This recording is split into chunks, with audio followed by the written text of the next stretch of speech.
FATERJ. Faculdade de Teologia Reformada Genebra. Apresenta João Calvino. Reformador e figura provocadora.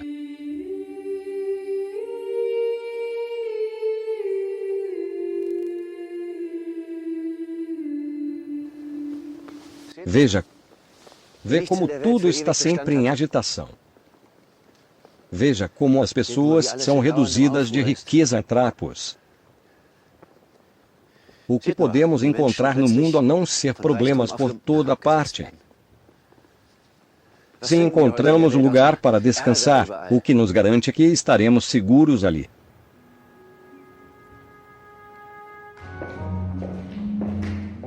João Calvino, um dos grandes reformadores europeus. Muitos se esqueceram hoje. Para outros, sua imagem permanece incerta na história. Como quase nenhum outro, ele se tornou uma figura encantadora. Uma coisa é certa, ele foi um dos inovadores mais importantes dos tempos modernos. Toda a nossa sabedoria, desde que realmente mereça o nome sabedoria e seja verdadeira e confiável, basicamente compreende duas coisas: o conhecimento de Deus e nosso autoconhecimento. O teorema de Calvino ainda afeta nossas vidas hoje. Quem vemos quando olhamos no espelho? E que ideias temos de Deus? O reformador de Genebra lançou bases importantes para a nossa vida moderna. Vale a pena redescobri-lo. A influência de Calvino é muito superior a nível mundial. Até os gestos fazem do calvinismo muito mais bem-sucedido do que o luteranismo. Os luteranos não gostam muito de escutar isso, mas é algo realmente inquestionável. É simplesmente assim.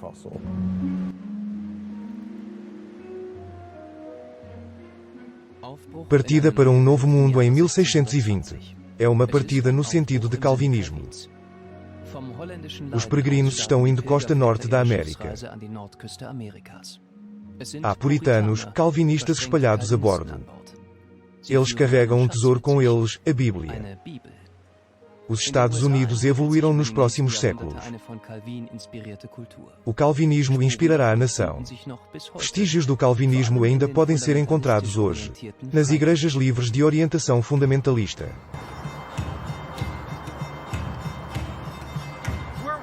By how we handle our money, by how we do our budget, by how we keep our yard, by how we maintain our vehicles. All those issues are issues of worship because we are stewards of our time. When we're giving our tithes and offerings here at New Life Church, we do it in the midst of worship. We don't do it with background music of worship. We do it in the midst of worship because when you give your tithes and offerings, that's worship to God. It's you saying to God, I love you. This is what I want you to do. Think about it, and when you're ready, I want you to stand to your feet, one at a time, and shout as loud as you can, I want the cross!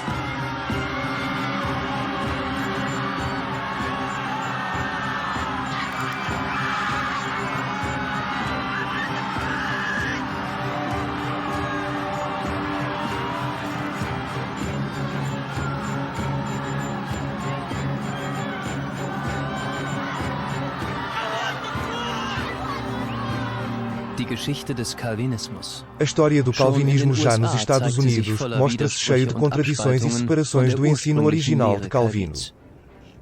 A influência do reformador é indiscutível.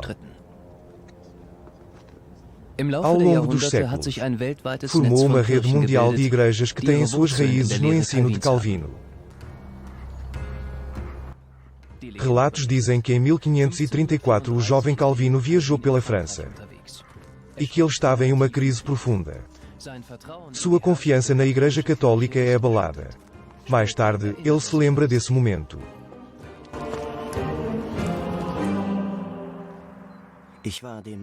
Estava tão apegado na superstição do papado, que não foi tão fácil sair de tão profundo abismo. Mas Deus quebrou meu coração, que pela sua idade era muito teimoso, graças a uma repentina conversão, que por imprevisível raio de luz me mostrou em que abismo de erros e em que imundícia eu me encontrava. Então, Senhor, cumpri com minha obrigação e me entreguei assustado e com lágrimas condenando minha vida anterior e o seu percurso. Sua dramática conversão precedeu a uma vida agitada. João Calvino nasceu em 1509 em um mundo que predestinara a sua vida. Através do seu pai, um benfeitor da Igreja, terá garantidas as prebendas eclesiásticas tal como terras, segurança financeira e profissão, que pertencia a um seleto grupo de privilegiados. O jovem Calvino dá a impressão de ser mais bem introvertido e atencioso que os outros. Logo, descobrirá sua paixão pela biblioteca da Igreja. O mundo dos livros o cativará por toda a vida. Oferecerá a ele um nível de segurança e familiaridade que, de outra forma, ele não alcançaria na vida real. Nouillon, hoje uma pequena cidade, 500 anos atrás, no entanto foi um importante centro da Igreja Católica. Durante séculos o bispo governou daqui, com seus caprichos e arbitrariedade sobre a população. O pai de Calvino sente na própria pele, ao expressar uma opinião diferente, é excomungado da Igreja. É uma experiência terrível para Calvino que o levará a uma reflexão mais tarde, que só Deus pode julgar o homem. Dúvidas estão mexendo com ele. Calvino balança entre humildade e rebelião. Ele olha para uma igreja que está se afastando cada vez mais longe dos fundamentos bíblicos. Entre o final da Idade Média e o início dos tempos modernos, as velhas orientações não ajudam os homens a seguir adiante. Seus medos estão ficando maiores, concentrados nas imagens de condenação eterna. As pessoas realmente tinham muito medo do juízo e das torturas do inferno. Não era medo das torturas terrenais, mas de todas as torturas que estavam na pós-vida. Há de se dizer, também, que a Igreja Católica sempre foi muito criativa para ilustrar as tormentas do inferno. Ali, naquele momento havia realmente uma necessidade de criar uma compensação com o fim de, primeiro, para não dar vida a esse medo e segundo, para não morrer com ele. Sua dramática conversão precedeu a uma vida agitada. Assim é certo que para amplos aspectos da população, a vida não era relativamente atrativa.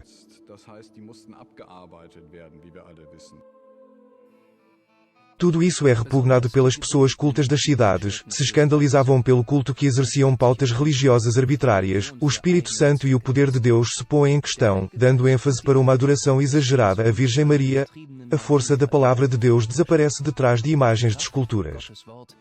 A consequência é um culto devotado aos santos, pois, santos estão ali para todas as situações da vida, desrespeitando assim os fundamentos bíblicos da fé, em especial a veneração de relíquias, surgindo um mercado irracional veneração em busca de milagres.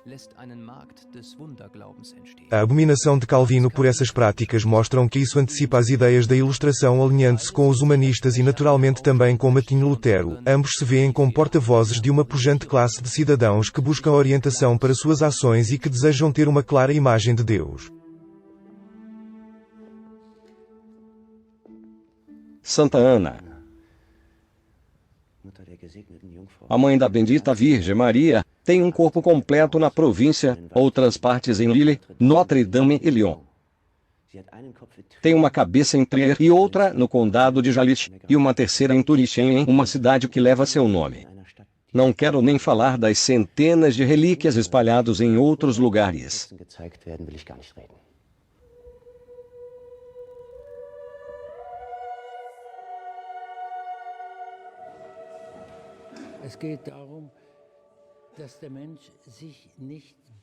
Se trata que o ser humano não pode criar imagens de Deus, sendo que Deus só pode ser conhecido quando Ele mesmo se mostra. Como se mostra? Se mostra nos cultos quando se reúnem as pessoas. As pessoas se olham uma para as outras. São imagens e semelhanças de Deus, lado a lado, podem crer que são filhos de Deus. Essa é a maior imagem de Deus que alguém pode conhecer. Calvino a caminho de um novo período de sua vida. Paris será a primeira parada de sua formação. A cidade era então o centro das atividades políticas e espiritual. Aqui, um rei simpatizante com a reforma funda ao lado de Sorbonne uma moderna universidade, hoje em dia conhecida como Collège de France. O jovem Calvino frequenta nesta metrópole um instituto de elite, a educação severa e estrita não o incomoda, pelo contrário, ele até gosta disso. Calvino se encanta pelas regras da gramática e, além do mais, ele é um brilhante orador. Calvino está indo para Orleans, onde, seguindo o conselho do seu pai, ele começa a estudar direito. O espírito da liberdade reinava na cidade há muito tempo, o renascimento italiano deixou marcas profundas, o mesmo vale para as ideias liberais do humanista Erasmus von Rotterdam, Melanchthon e o legalista Alciatus, tornaram-se modelos para Calvino. Obviamente os pensamentos da Reforma também moldam o clima espiritual da cidade, e os livros de Martinho Lutero ocupam o tempo de Calvino. Graças ao estudo de direito, Calvino alcança uma maneira própria de interpretação da Bíblia. Calvino avança no Antigo Testamento, em primeiro plano vê Deus estritamente juiz. A contribuição de Calvino para a história da Igreja pode-se encontrar um denominador comum. A força da irradiação da palavra de bíblica tem uma conexão para ele com a autoridade da lei.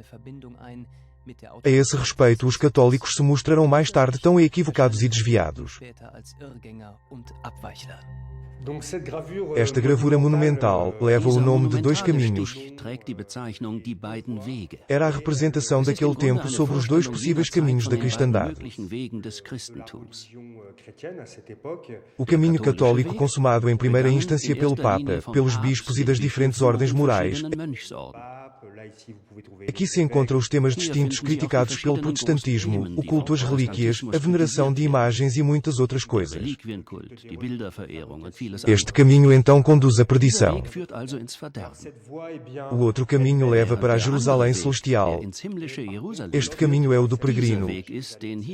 Este caminho leva aos textos da Bíblia, o livro, que é a mais alta referência da religião reformada.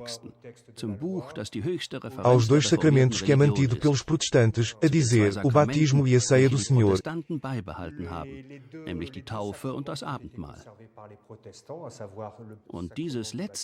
E esta última parte do caminho leva a Jerusalém Celestial. O caminho futuro de Calvino será marcado pela insegurança. Um homem em tempos difíceis e em constante fuga. Fascinado pelas ideias da Reforma, volta para Paris, onde inicia finalmente o estudo da teologia. Logo se fixaram neste estudante as forças reformadoras.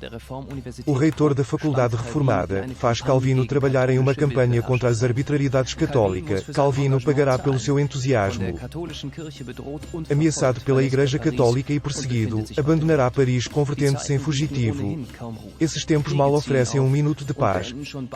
As guerras começam e terminam com o tempo de paz. Os protestantes tolerados a princípio, são cruelmente perseguidos mais tarde. Finalmente, o movimento da Reforma termina na França no massacre na noite de São Bartolomeu. Essas experiências de fuga que Calvino introduz em seus ensinamentos.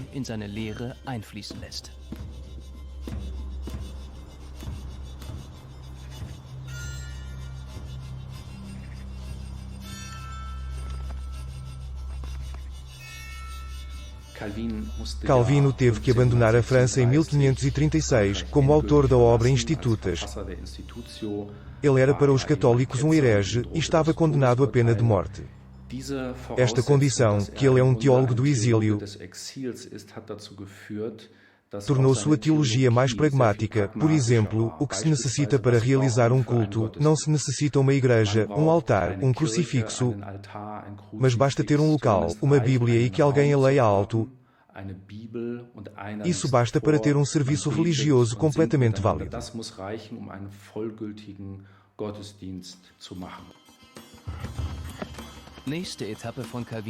A próxima parada de Calvino será Basileia. Aqui ele encontrará a grande oportunidade de escrever a primeira versão de sua grande obra, Institutas da Religião Cristã. O livro é fruto de suas experiências e ao mesmo tempo uma prova do seu talento espiritual. Com as Institutas, Calvino se mostra à altura das grandes discussões religiosas, colocando no mesmo nível de igualdade que os grandes reformadores Zwingli e Lutero. Este livro é também o ponto final do desenvolvimento que o levou até o humanismo em sua juventude.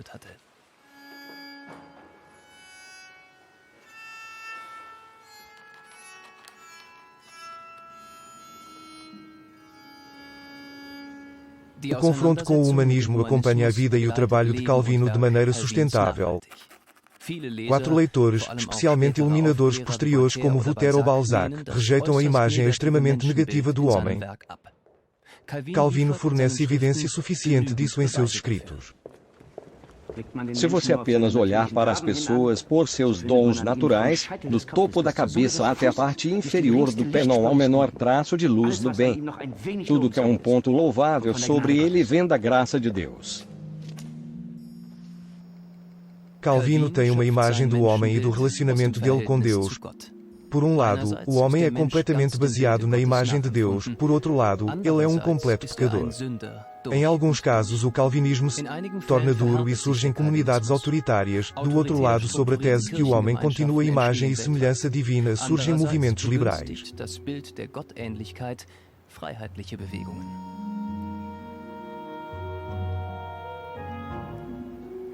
A vida de Calvino continua marcada pela inquietação. De Genebra lhe chega o pedido do reformador Farel, que lhe pede ajuda para construir a comunidade reformada. Calvino aceita e, junto com Farel, pretende impor suas metas reformadoras. Pouco tempo depois, os oponentes o expulsam da cidade. Ele trabalha como pastor em Estrasburgo por um tempo, mas logo ele será chamado de volta pelos cidadãos de Genebra. Porém, Calvino hesita. Eu deveria voltar para Genebra para ter uma vida melhor. Por que não me crucificam logo? Melhor seria morrer uma vez do que ser torturado repetidamente. Não há lugar no mundo que tenha mais medo. Minha alma treme quando lembro daqueles tempos passados e em pensar em retomar todas aquelas lutas.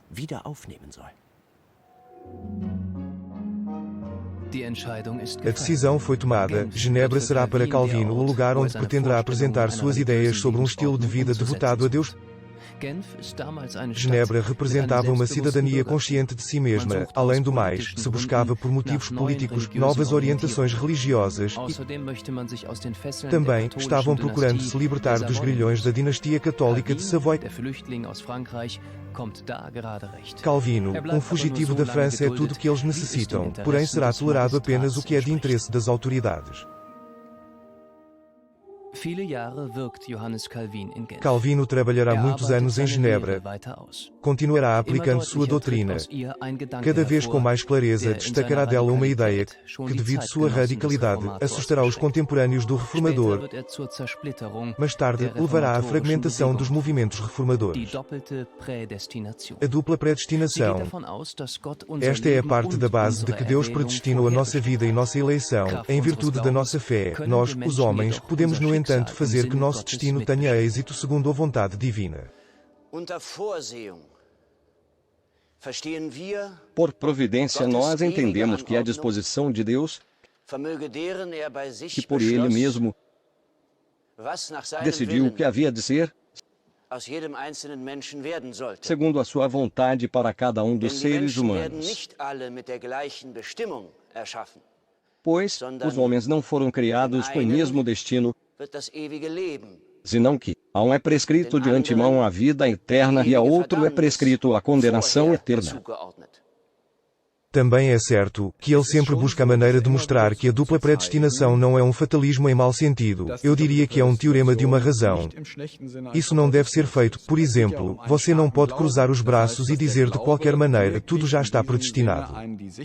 E o que se trata é de ter uma fé forte, ou seja, a fé é realmente o que dá a segurança de ser escolhido, que faz o medo desaparecer e, em seguida, também significa que alguém pode se comportar de maneira diferente com o meio ambiente, com a esposa, com um amigo, com os filhos de outras pessoas. Em 1540 Calvino casou-se com a viúva Idelette de Bru, em Estrasburgo. Logo depois, uma criança nasce. No entanto, ambos sucumbem por uma doença mortal após alguns anos. Portanto, seu trabalho não deve ser interrompido. E no fundo o que ele queria provar realmente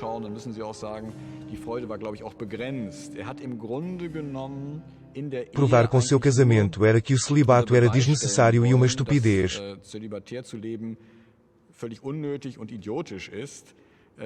Se você observar a história do casamento de Calvino, você verá que a alegria foi limitada, Ele realmente, de uma forma muito inteligente, seguiu passo a passo seu programa, até que teve uma mulher que correspondia mais ou menos com suas ideias. Mas ele queria em definitivo que essa mulher lhe facilitasse seu dia a dia, buscava um programa de apoio social com assistência de 24 horas com poucas ausências noturnas. E quando sua mulher morre tão repentinamente, ele dá por terminado o projeto e diz, não repetirei isso.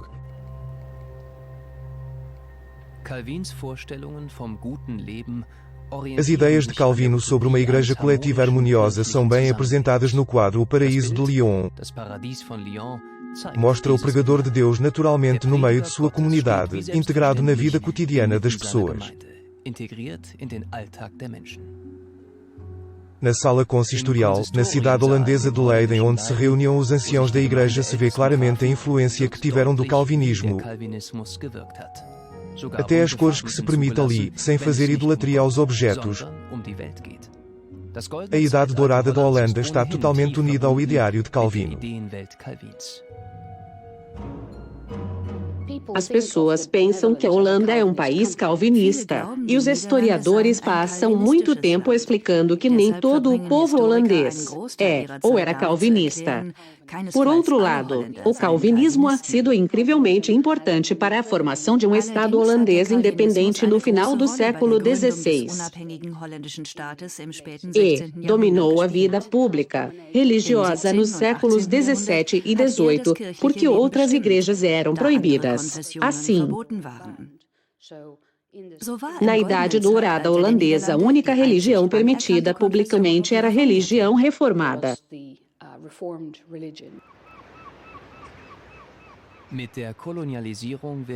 Com a colonização, os ensinamentos de Calvino se espalharam por muitos países. O impacto global do calvinismo muitas vezes parece um enigma para nós, porque em muitas comunidades religiosas possuem apenas pequenos rastros seus ensinamentos presentes. A esfera de influência de Calvino continua sendo a cidade de Genebra. Acaso governou aqui um teocrata, ou precursor da democracia e da diaconia? Calvino criou uma ordem eclesial estruturada que intervém com força na vida cotidiana das pessoas, se tornou famosa sua disciplina na igreja, um código de normas que se correspondia com seu caráter. O caso de Miguel Servet atraiu atenção especial. Servet era um livre pensador que negava a Santíssima Trindade, um absoluto tabu que nenhuma igreja cristã tocava. Quando Servet chegou a Genebra, as autoridades o prenderam com consentimento de Calvino e o colocaram no cárcere. E as autoridades o condenaram à pena de morte. A história diz que na véspera da execução, Calvino visitou Servet tentando mudar sua mentalidade, porém, Servet não mostrou nada razoável. Calvino viu confirmado seu rígido veredicto.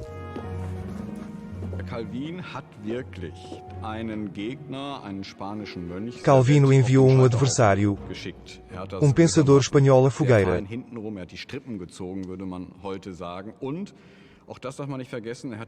Mesmo que indiretamente.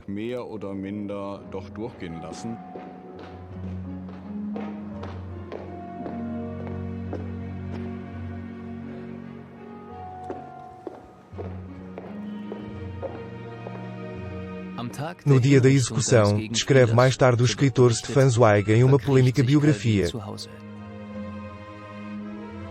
que Calvino ficou em sua casa, agachado atrás de sua janela, desejando de que alguma maneira que aquela execução não viesse a ocorrer.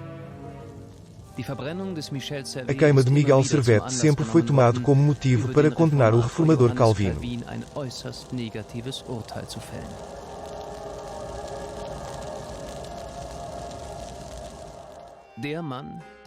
Esse homem em que suas ações e seu mundo emocional estavam atrelados à Idade Média, de muitas coisas se esforçava pela equiparação dos distintos movimentos reformadores em toda a Europa, mostrou Calvino mais tolerante que os outros. Na Suíça houve guerra religiosa, como em muitos países europeus. Em conflito com a burguesia, Calvino se esforçou por toda a sua vida para ajudar os refugiados e os pobres.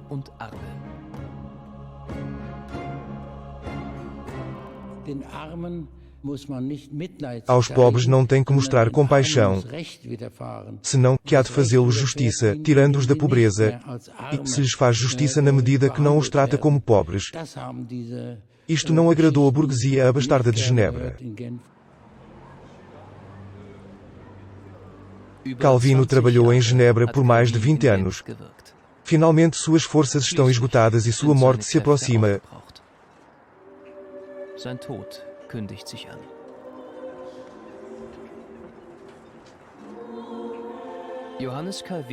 João Calvino deixa seu legado, uma igreja organizada. Outros enxergam do seu legado um sistema estatal e social autoritários.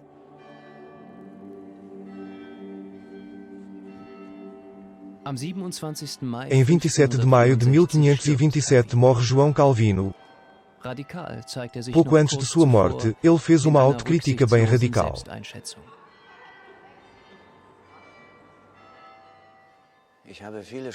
Eu tive muitas debilidades que tive que suportar, e tudo o que fiz não vale nada. As pessoas ímpias retirarão proveito desta frase. Mas, direi outra vez, tudo o que fiz não vale nada, porque sou uma criatura miserável. Porém, posso dizer de mim mesmo que eu queria o bem. Que os meus erros sempre me desagradaram. E que o meu coração sempre esteve enraizado no amor e no temor de Deus.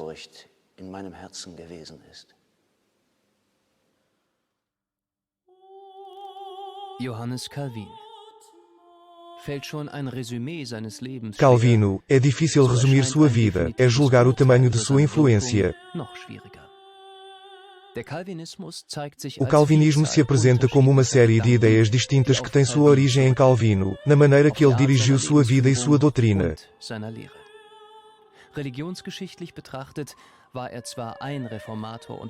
Desde o ponto de vista da história das religiões, foi um reformador entre outros, por outro pelas histórias da mentalidades até os nossos dias. Sua importância é muito destacável. Isso afeta principalmente sua visão de trabalho e profissão que Calvino inseriu no mundo. Os eleitos de Deus devem trabalhar para serem bem-sucedidos e para o serviço de Deus. O sociólogo Max Weber viu em Calvino um precursor do capitalismo. Calvino também estabeleceu o relacionamento de Deus com as pessoas sobre uma base moderna.